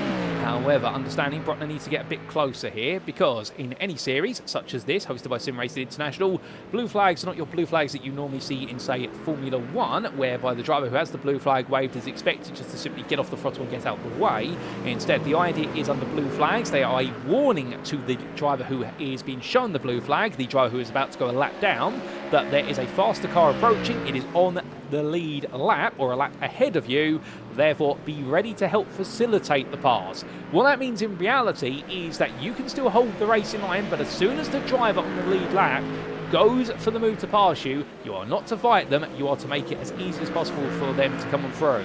So therefore it does mean the lead lap driver has to be quite smart with where they go for the move, and that's why you'll see, as we've seen in previous seasons, sometimes drivers under blue flags, they won't necessarily just step aside unless they feel confident they can find a good place to do so. We'll expect the lead driver to do the hard work, as that's going to be hard work to recover from for Matthew Croft, who's gone round, hold the brakes, goodness me, and he does so just in the nick of time, as now we can see the Ford Mustang coming out the corner, it's blind, it's a brief bump there, and Max Wheeler, who was chasing down none other than Casper Brotner, well in the end, Brotner Makes a bit of contact there to Matthew Croft, but Croft finally gets it turned around. A very awkward one there, and definitely right now a lot of cars that have gone around in the open half of the lap ending up triggering off secondary incidents. Well, Matthew Croft definitely having a spin that he won't be forgetting about anytime soon. But exactly how did he get there? Here's a replay to explain. So this was Croft making his way through turns 4 and then up towards 5. He went, then to 6. Turn number 6 is where the spin's going to come. Took a lot of apex curb, and the rear of the car just came down off the 2 wheels and went perfectly around 180 degrees. But at that point, he's got to try and get a GT3 car turned around. Well, that's not easy, and unfortunately for him, he looked at his delta, saw these 3 cars coming, and then started a turn. As he did so, went to get out the way, but natural hesitation there because he suddenly saw in his delta that it was none other than Max Wheeler coming, and that's what happened. But he was able to steer clear, even if Jakub Stofko had to take a slight bit of evasive action. So back to your live racing we go. As we come back, well, into the pits has come Matthew Croft, and he's been serviced now, I think, for a little bit of repair work on the car. But to be fair, he'll convert that into what will be his mandatory pit stop as well. So he'll use a fast repair, and he won't lose any time, because the thing with the fast repair, you can imagine that the pit crew have had instant coffee, and indeed, they literally fix the car whilst you wait there, and they do it practically immediately. If you just come into the pits for a fast repair, it is a stationary time of approximately 2.7 seconds, but the fast repair will happen in parallel with any work being done on the car, at least in GT3, when it comes to fuel and tyres. So therefore, what you want to do, and that's what you have seen happen today for several drivers who've ended up in the barriers early on, you want to try and survive to your pit stop if you can, if you're involved in an altercation on the open laps that puts damage on the car, because if you can get to your pit stop and do what's required to put fuel in the car, keeping in mind, of course, there are no mandatory requirements for the pit stop other than you will need to take on some fuel, because the 70% fuel tank says you won't be able to make it to the end of the race. It's been worked out in that way to force drivers to have to pit. You do whatever you wish in the pit. If you just want to put fuel in the car, you can. If you want to change tyres as well, you can. And there is always a bit of a risk versus reward element, because the amount of fuel you put in the car, that may give you the time to change 1 or 2 tyres, but it will never give you the time necessarily to change all 4, and you can fit a fast repair in there. So that's what drivers have to try and gamble on, is do they change tyres at all? Do they only change 2 tyres, or do they change all 4? Or perhaps even just 1 every so often, because they don't want to spend any more time in the pits unless they absolutely have to. But we have seen in previous seasons, since their introduction to the IMSA GT3 ruling, whereby those who've actually changed all 4 tyres and added an extra 10 seconds onto their pit stop, they've actually made that time back up, particularly in the 60% fuel tank era. They have made the time back up when it has come to then making the way onto a second stint and having a much fresher car and pace. But do keep in mind as well, we do have that brand new GT3 tyre model that arrived as of season 16, and what we have seen there is that the tyres in these GT3s now are a lot more sensitive and have to be worked on, and they normally take several laps before they're in the operating zone, whereas previously it was 1 lap and they were there, and that's led to a lot more intrigue when it comes to managing the tyres. But still, time is wearing down, and all the drivers here right now will know that tyre life is wearing down as well as they make the way towards the next lap. As we do have James Connolly in the pit lane, and both Daniel Pays and Darren Sharples make the way on past.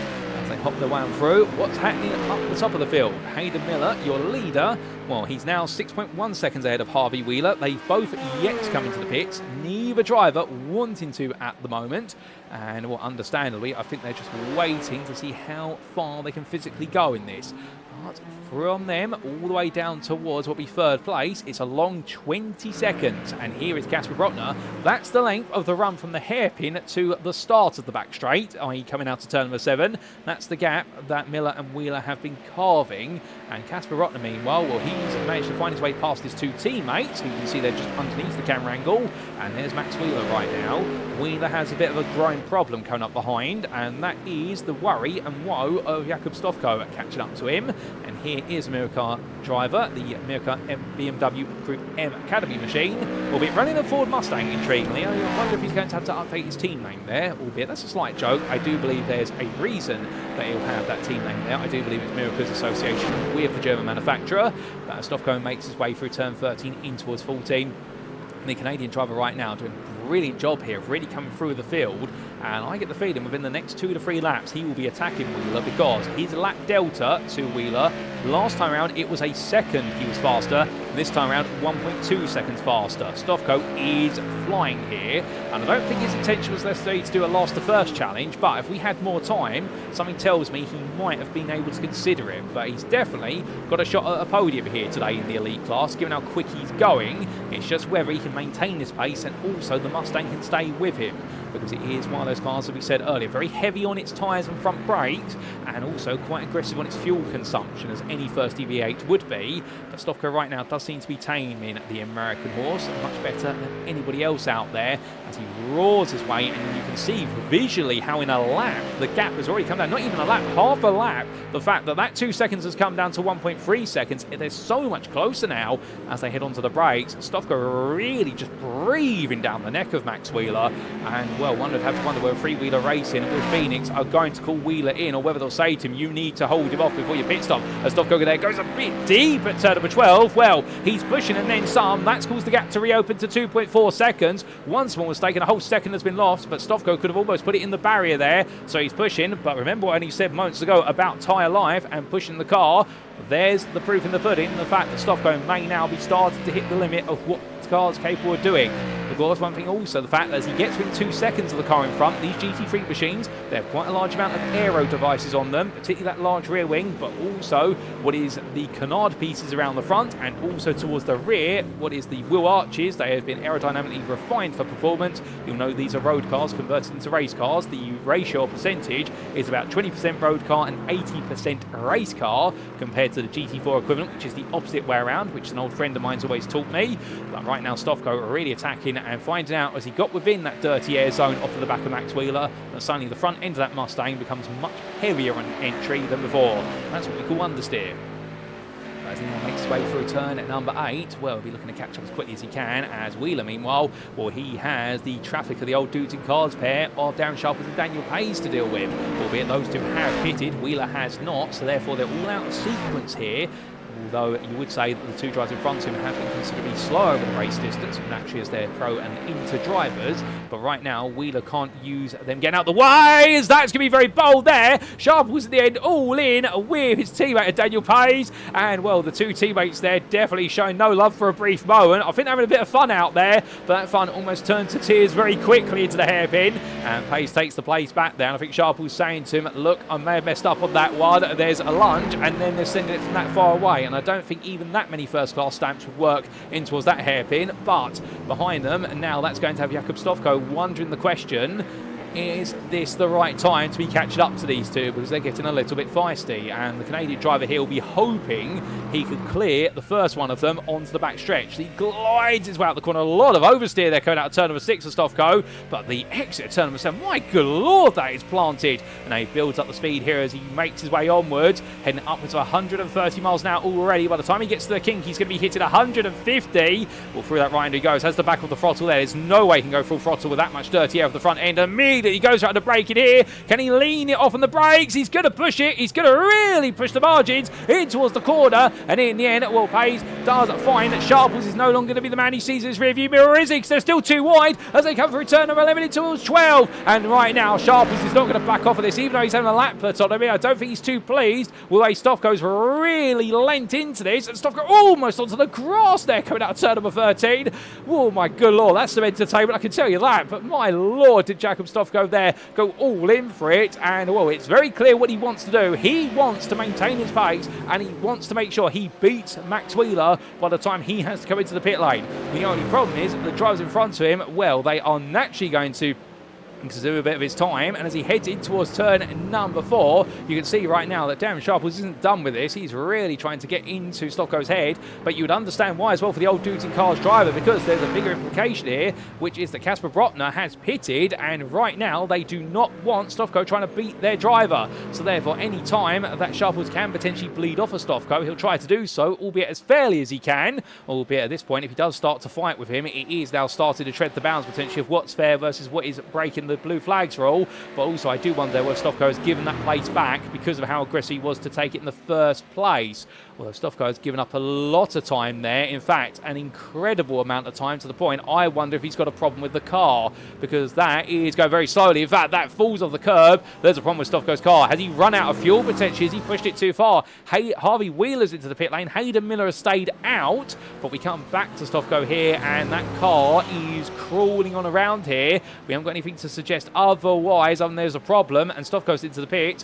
I wonder if he's looked down at his fuel gauge and suddenly noticed it's practically saying empty for all the push and pull he's made on this race. Right now he's been pulled to the pit lane, and the gravity of the situation could not be worse, which means Peter Cox now takes third place on the road overall. He's still your leader in the pro class as Hendrik Zilka's into the pit lane. So is Robin Noel Brown, but Peter Cox seems to be in control of this, albeit he still needs to take a pit stop at some point. Harvey Wheeler has left the pits. As you point out, he's returned to this race in second place overall, as we do show you the overall standings there and how everyone slots together. Bearing in mind, we are still awaiting some pit stops from certain drivers. It's not all clear-cut and done with regards to those who pitted versus those who have not.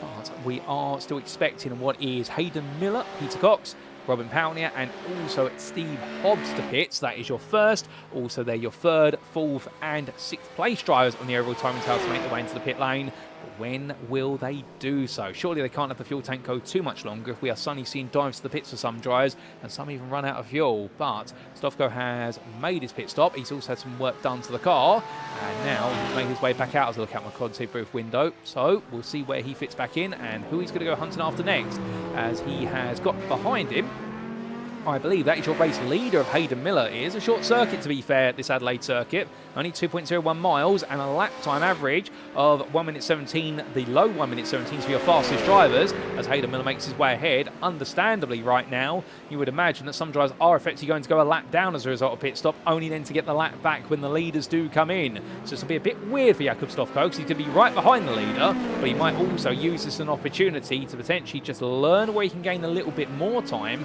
and also potentially save a tiny bit of fuel if he needs to, perhaps if he underfuels the car. That is always a strategy, of course.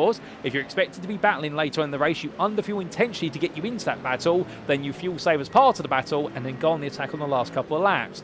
But into the pits comes Hayden Miller from the lead of the race. He's decided enough's enough. He takes the trip down there, pit limiter on. He doesn't need to do anything silly with regards to this. He's in control of this race. He's only got to get the car home after a successful pit stop. Don't breach the rules, don't pick up any penalties, and he'll be absolutely fine.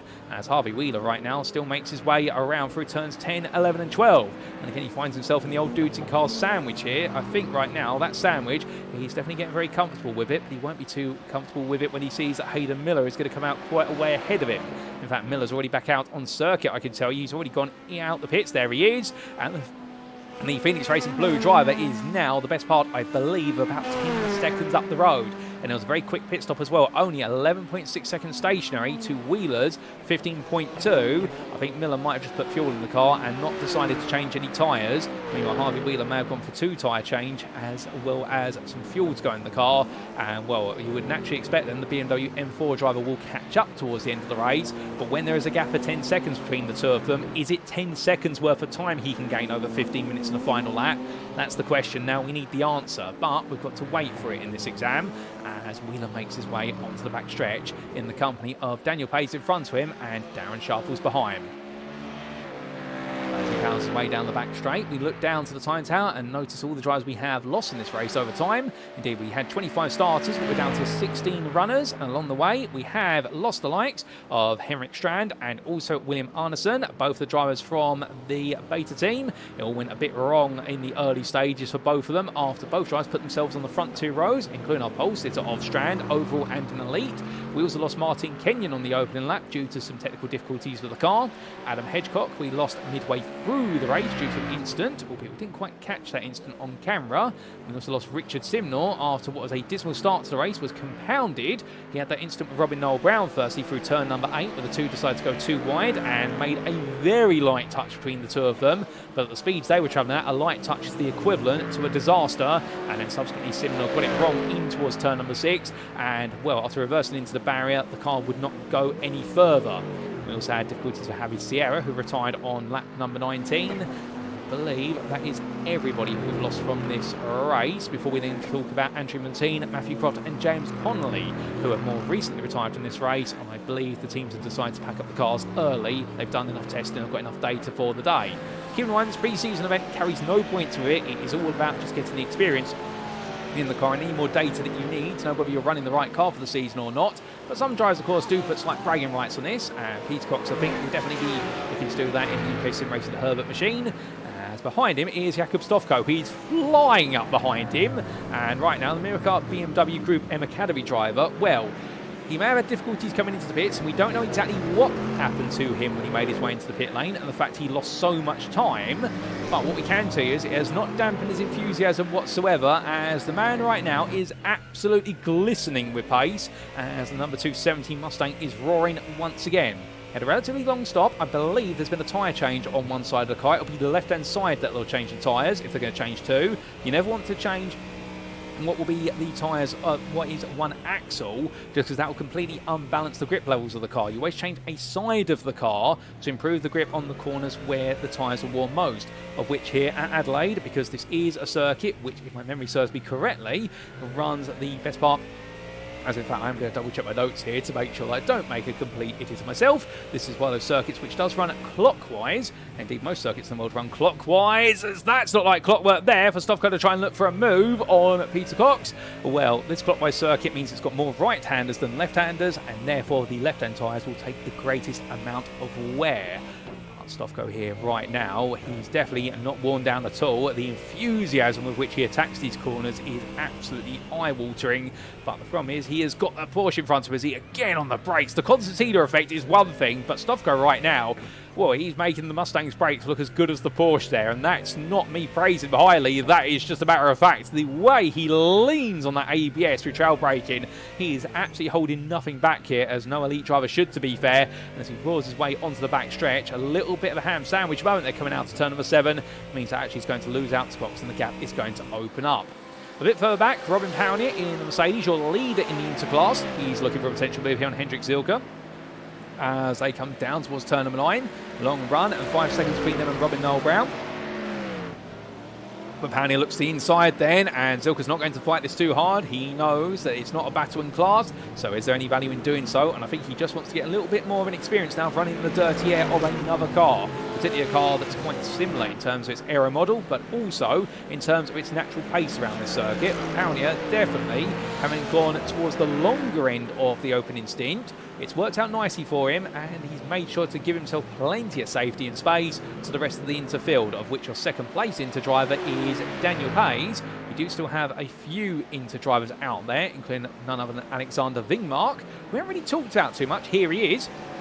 And meanwhile, behind him, that is Cox versus Stofko. And Peter Cox right now, well, I think the red mist is descending on these two at the moment. And Cox is not going to back off here as they make the way sliding as they do. Out to turn 5 into 6. Here comes Stofko on the inside. Cox is going to be on the outside all the way round. But the problem is now, too wide into turn 7. The inside line's where you want to be for that power. Cox runs it all the way out to the wall there. I think if he was any further out, we would have a black smear on the wall. There'd be paint missing off of the car. But the UKSimRacing, the Herbert machine, backs off there. And indeed, it's going to lose out in the toe now, as Stofko finally gets himself into 5th place, but now he's got 9 seconds to pull down versus Max Wheeler. The gap was a lot closer earlier on, but something tells me at this rate of knots, even if Stofko puts in a purple sector after purple sector at this time, he's not going to be catching Wheeler all the way to the very end of this race, just because of the natural progression of the race, plus also the fact that you have some traffic around them.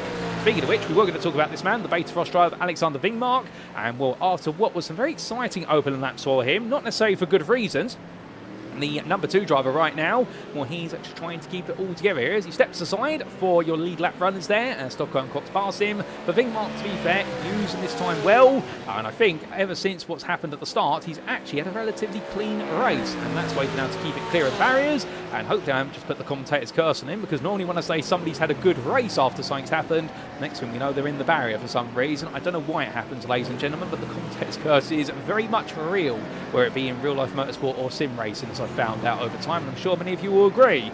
But as Wingmark makes his way out of turn 6, definitely looking solid. And then we look back to Tom Wheeler, who is 12 seconds behind him. And Wheeler right now on a mission to try and get a little bit closer.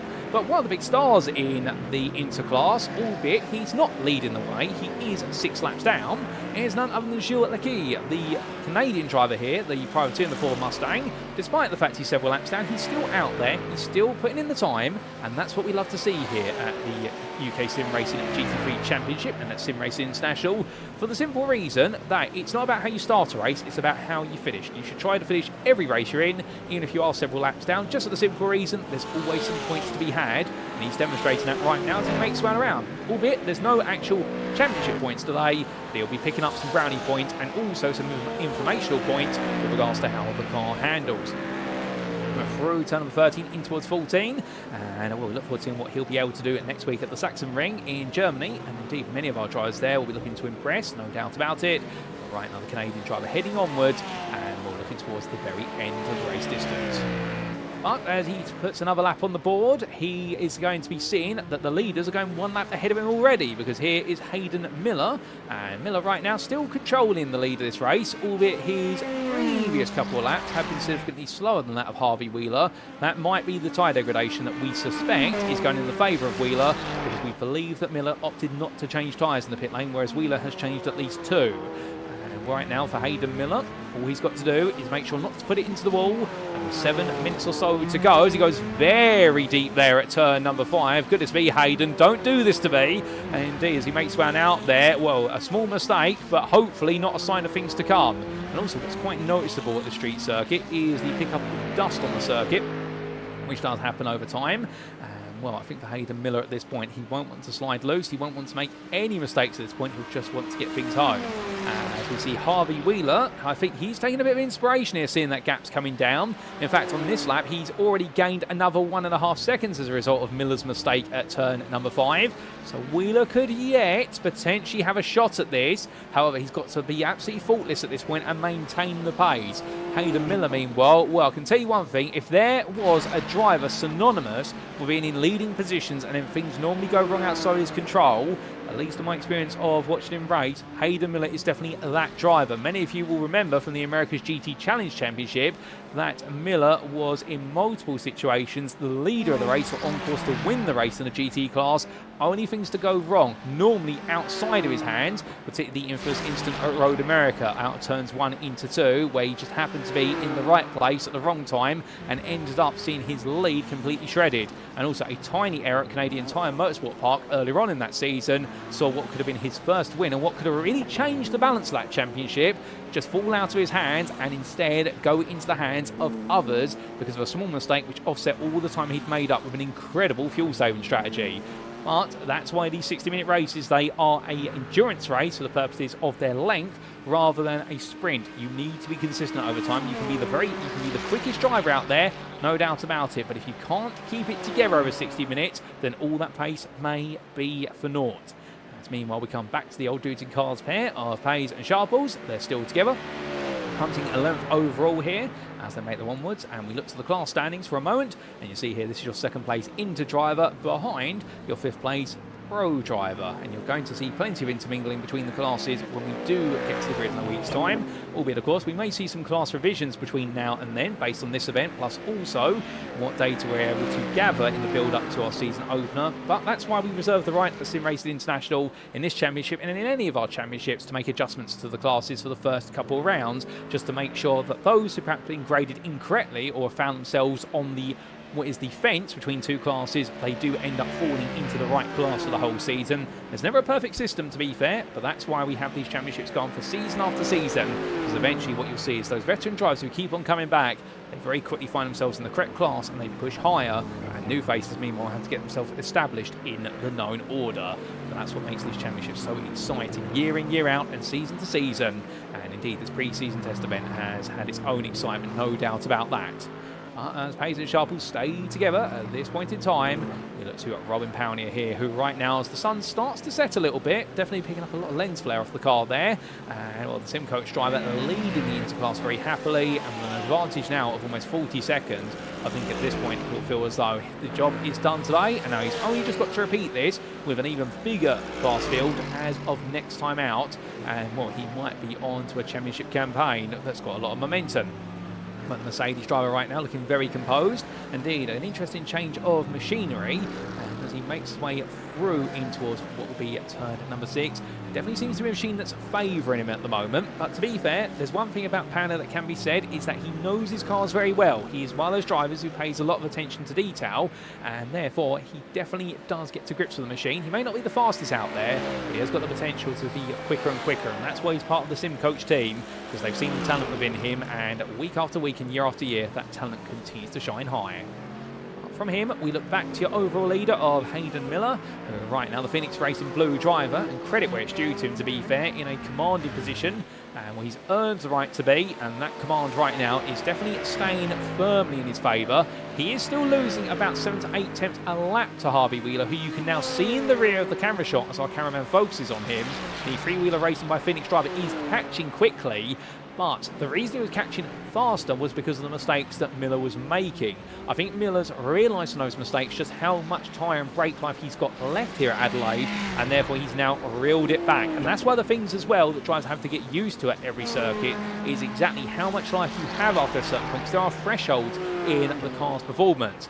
But hold the phone, ladies and gentlemen, because I think we've had a bit of a moment for Casper Brotner. Indeed we have. There is Casper Brotner, who's made haste to a wall, and here comes Max Wheeler to catch up. That was on the exit of turn number 7. We can't quite get a replay of it, too late in the day for that, but we can definitely see the consequences of it, and now Max Wheeler's going to be looking for that third place in Elite. Here he comes up the inside. I don't think Brotner's going to have a response to this, other than he's got to let it go, and they make the way through the hairpin. Wheeler goes a little bit deep. He'll use all the exit road, and that is going to be third place over on Elite now to Max Wheeler. Well, what a twist of fate there, with 2 minutes left on the clock, and Casper Brotner right now, will he have to come into the pits? If he does have to, he'll lose that full place to Stovko, who's only 6 seconds behind. I think it's going to be a game of survival here. Can he get himself back online? And we'll potentially look for a counter-attack for third place, as Wheeler goes sideways out the hairpin. And I can imagine those rear tyres on that Mustang are worn down quite significantly. 2 minutes left on the clock then. We have got 2 more laps to go, including lap 45, which our leader has taken us on to. And then there'll be a 46th lap before we bring the curtain down on our pre-season race. But as Miller makes his way on through right now, 3.5 seconds is the gap. Wheeler is still catching quicker and quicker lap after lap. However, Miller has gifted himself a wonderful lead. All he needs to do at this point is survive one more lap of Adelaide, and surely this race is his. Harvey Wheeler would like to say differently. He's not going to give up until the very end. But here we go then, ladies and gentlemen. One more tour of the Adelaide Street Circuit for our drivers. Who in the elite class is going to win? Will it be Hayden Miller with a 3.2 second advantage, or will it be Harvey Wheeler, who is chasing him down as quickly as he can? In the Pro class, Pete Cox right now looks very comfortable at the front of the field. He's got a gap of 6 seconds to none other than Hendrik Zilka, with Robin Powner between the two of them. And Robin Powner is your into leader and is comfortably ahead by the best part there of none other than what is 50 seconds at this point in time, and I don't think anything's going to stop him now other than a mistake of his own doing. And goodness me, you could have timed that any worse. My good lord, Robin, don't put it in the wall. You've got this close. You've only got 1 more lap to go. The Sim Coach driver there almost losing it, taking way too much curb in towards turn number 11, but thankfully gets away with it. But meanwhile, we come from the leader of the interclass. I think that's the commentator's curse almost creeping onto him, ladies and gentlemen. We come to Hayden Miller, and as he makes his way into the corner where we almost just lost the interleader, well, right now Wheeler is only 2 seconds behind. He is closing quick. But through turn 13, Hayden Miller comes, and well, he's been absolutely faultless to a T in this race, and as the clock strikes 0, the checker flag awaits him out of the final quarter. It's not worth any points today, but it's worth a lot of pride, and Hayden Miller will be your overall and elite winner here in Australia, ahead of Harvey Wheeler, who finishes second, needed 2 more laps to get the job done. We've got more time to go in this one, however, ladies and gentlemen, and Max Wheeler right now,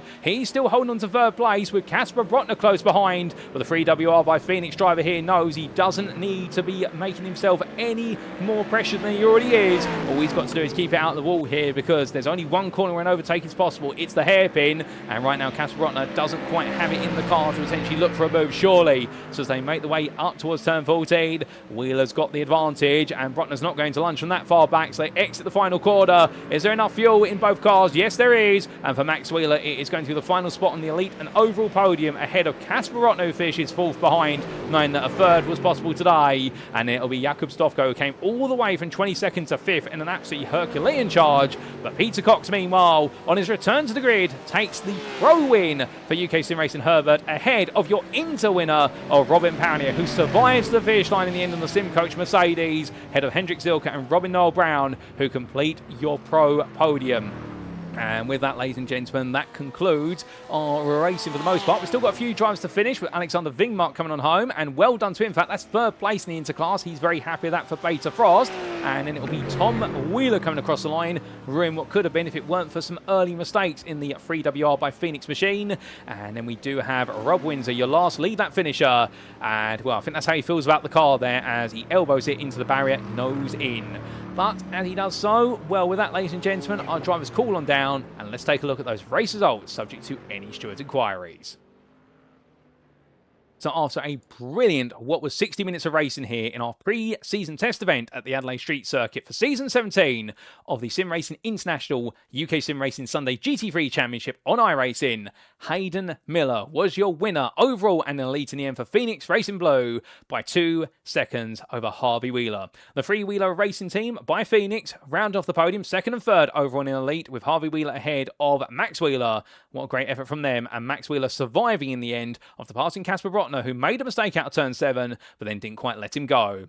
The old dudes in Cars Dry had to settle for fourth frustratingly, but was 7 seconds ahead of the fast charger of Jakub Stofko, and everyone will be wondering where exactly could he have been if he didn't have that slow pit entry in the end. The Miracle BMW Group M Academy driver definitely has shown himself to be a very quick candidate today. He was ahead of your pro winner of Pete Cox, who finished in 6th for UKSimRacing Herbert. Robin Paunier, your Inter winner, finished 7th there for SimCoach with a relatively quiet race until a late mistake almost put him into the wall at turn 11. And then it was Hendrik Zilke, who was your runner-up in pro, 8th overall for Old Dudes in Cars, ahead of Robin Noel Brown for GPEX SimSport Zen on, and he's proven himself to be a driver to watch out for. He started on pro pole, made some early mistakes early on, particularly that big incident with none other than Richard Simnor, and everyone will be wondering exactly where he'll be come Sachsenring with regards to his pace and his performance. Steve Hobbs ran off your top 10 for SimCoach, and he was the first of many a driver a lap down. The same could be applied to Daniel Pays, Darren Sharples, Alexander Wingmark, Tom Wheeler and Rob Windsor.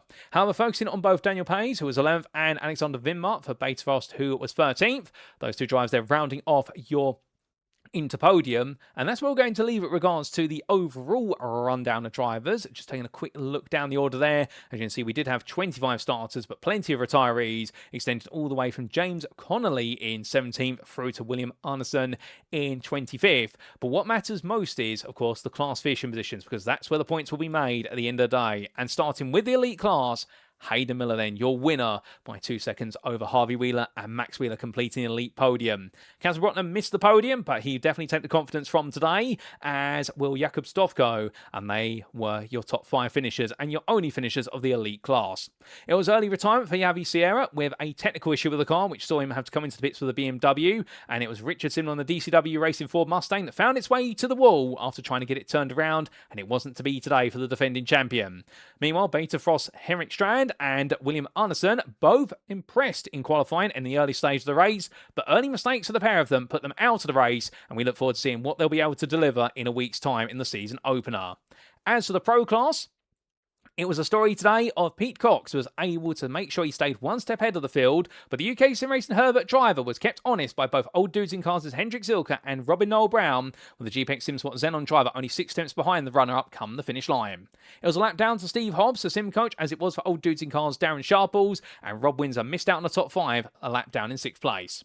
It was retirement, sadly, for Axis SimSport's Matthew Croft and also for Adam Hedgecock, but they both show promise, and we look forward to seeing what they'll be able to do on race day, particularly Adam Hedgecock. If he stays in that Corvette for Altitude 3M Esports, he was looking very quick in it, and I wonder where he's still got an ace or two up his sleeve in it. We then come to the Inter class, last but not least, and as we can see here in the third of our classes, Robin Paunier was the only Inter driver to finish on the lead lap for SimCoach. He didn't do anything wrong over the race distance where others made mistakes. But second, it was Daniel Pays for Old Dudes in Cars, ahead of Beta Frost, Alexander Wingmark, who showed it doesn't matter how you start, it's about how you finish, and then he finished on the podium. Tom Wheeler finished behind in 4th place, a 3WR by Phoenix, and then it was Gilles Lecky who finished in 5th place, as classified 10 laps down. He stayed in the race to make sure he finished it, and the privateer there making everybody proud and very happy. It was retirements for James Connolly, Andrew Montine, and Martin Kenyon, and we look forward to seeing what they can do in Germany next round. But with that, ladies and gentlemen, that concludes all of our racing here today from the Adelaide Street Circuit. What a brilliant pre-season test event. We may have had quite a sparse grid compared to what we're expecting our season opener, but I'll tell you one thing, whether it be 60 cars or the 25 you saw here today, they definitely didn't disappoint. But with that, it's time for us to wrap up. Thank you very much for watching, and if you have enjoyed today's show, and perhaps you're sat there right now wanting to know more about SimRacing International and how you can potentially be on the grid in any one of our ongoing series, well, for all that and plenty more, we recommend you join our official Discord, the Beating Hearts of the community, and the link is there on screen. And if you do join it today, well, you can get yourself set up to go in any one of the following series, albeit you'll be put on a reserve list initially because they are full. We do have, of course, our GT3 Championship on Thursday evenings, which is going into its 11th season with 120 drivers signed up and 2 splits as a result. We've got Split A and Split B, and that's every Thursday evening. Alternatively, you can join the grid for the UKSimRacing Community Sunday GT3 Championship, which is now in, of course, its 17th season, which you've been tuning into today, the pre-season test event of. Or on Friday evenings, if you're fancying something slightly different, but in a GT theme, we, of course, have dialed things back to 2023 for the GTE Championship. It's our first ever season of it, and an absolutely packed grid in the machines that were replaced by the GT3s in both IMSA and the World Endurance Championship, and that's every Friday. If you're looking for something a little bit more relaxed and not as competitive, we do of course have our free to join practice league, which runs on Tuesday evenings, Wednesday evenings and Saturday afternoons. So never been a better time to be on the grid at SimRacing International, and you've definitely got a place here on the grid, whether you're an esports professional all the way through to a rookie. At this point, we'd also like to say a big thank you to our series and league sponsors, who do include Carme, Modern Technology, the GP2 Group, and lastly, Motorsport UK's esports division, and a huge thank you to them for continuing to recognise us here at SimRacing International as a recommended community, and long may our relationship with Motorsport UK's esports division continue throughout 2026. But with that, ladies and gentlemen, we look ahead to next time, and that was your pre-season test event, and next time we go racing, it is in anger, it is a point, and we will truly raise the curtain in Germany on what will be Sunday the 11th of January 2026 at the Sachsenring circuit. However, come join us as if it were live on Monday the 12th of January, as we'll be covering all the racing action from the season opener and getting to see who is going to impress most in the elite, pro and inter classes. But until then, we've been SimRacing International, and I've been your host and commentator Paul Walsh, and until next time, remember to stay safe, stay well, stay smiling, and most importantly, like our drivers, ladies and gentlemen, as always, remember to stay on track. Good night.